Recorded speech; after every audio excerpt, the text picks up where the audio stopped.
اللي يعني 39 سنه، اللي بيحاول واللي سدد في الدقيقه 18 واللي عمل العرضيه الماضيه في الدقيقه 20. وامامنا هنا الهجمات الخطيره. ديفرل سريع، اللاعب الفرنسي ديفرل ومانولس، وديفرل يا ولد يا ديفرل. ادي امامنا هنا اللاعب ديفرل يسجل هدف تقدم في الدقيقه 22.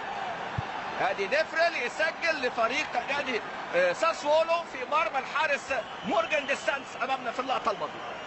ديفرل انطلق حلو في المساحه واتعملت له اول هدف ليه هذا الموسم. امامنا هو اللاعب ديفرل، اول هدف للاعب ديفرل. بيشبهوه على فكره باللاعب جيرمي مينيز، طبعا لاعب الميلان، لاعب البي اس جي اللي خد ايضا تجربه سابقه كان مع نادي روما قبل ان يعود لفرنسا، واللاعب اللي كان لعب في سوشو وفي موناكو. لكن هدف اول بص لم ازاي وحط المدافع في خط مستقيم مع حارس المرمى، بقت الرؤيه صعبه قوي. وهدف لديفرل يسجل بعد مرور 22 دقيقه من هجمه ومحاوله كانت من فريق نادي ساسولو، اللي قلت لحضراتكم النهارده روما يهمه قوي يخوض اللقاء دون تعقيدات. لكن بعد المجهود ما بينتظرش رودي جارسيا. استعد البوسني جاكو اللي يكون بديل، وادي الخطا. هو توتي الخطا في اللقطه الماضيه، وعلى طول الهديه تاتي الى توتي ويسجل توتي اول اهدافه.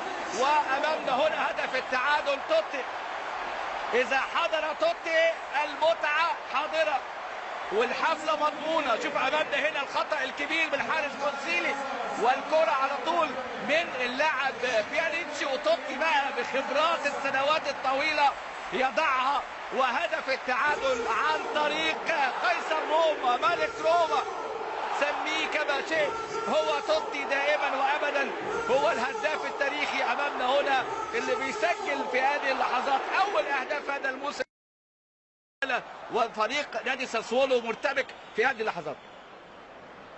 مانيانيلي يلعب على طول كوره الى انطونيو فلورنس. ادي الهجمات المرتده بيستغلوها، وادي امامنا بوليتانو. مش معقول مورجان دي سانس امامنا، وامامنا هو ماتيو بوليتانو بيتفسح في دفاع نادي روما ويسجل بوليتانو هدف في الدقيقه كام؟ الدقيقه 44. بوليتانو يسجل. هي دي كره القدم، تضيع ياتي في مرماك هدف. وفريق ساسولو فريق عنيد وفريق لم يفز عليه روما في هذا الملعب. شوف المساحات امامنا اهو، وادي مانولس، ودايما عليهم زياده عدديه، مفيش ارتداد دفاعي لا من بيانيتش ولا من صلاح ولا من ايضا نيانجولين ولا اللاعب ايتوربي، ودايما زياده عدديه، واحده من خلف توريسيدس وواحده من خلف مايكون. نيانجولين جبهه الشمال في نادي روما، عايز الاثنين يتغيروا الحقيقه. يعني لوكاس دين لاعب المعار من البي اس جي مميز قوي في هذه الجبهه، افضل من توريسيدس. وامامنا توتي في الانتظار، ولكن العملاق في الدفاع اللاعب تشيربي يطلع الكره الى خارج الملعب. تشيربي لعب لقاء دولي.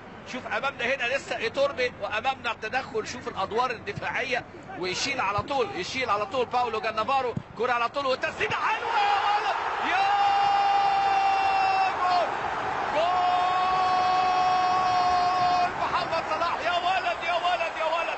محمد صلاح طلع صاروخ يا ولد. وادي الجماهير المصريه بالفانيلات الايطاليه، ومحمد صلاح يحطها ايه؟ ادي الكوره تتشال من فلوزه. محمد صلاح لا يتوانى. اول اهداف صلاح الرسميه، اول اهدافه الرسميه مع نادي روما، التعادل في الدقيقه 49 بهدف روعه.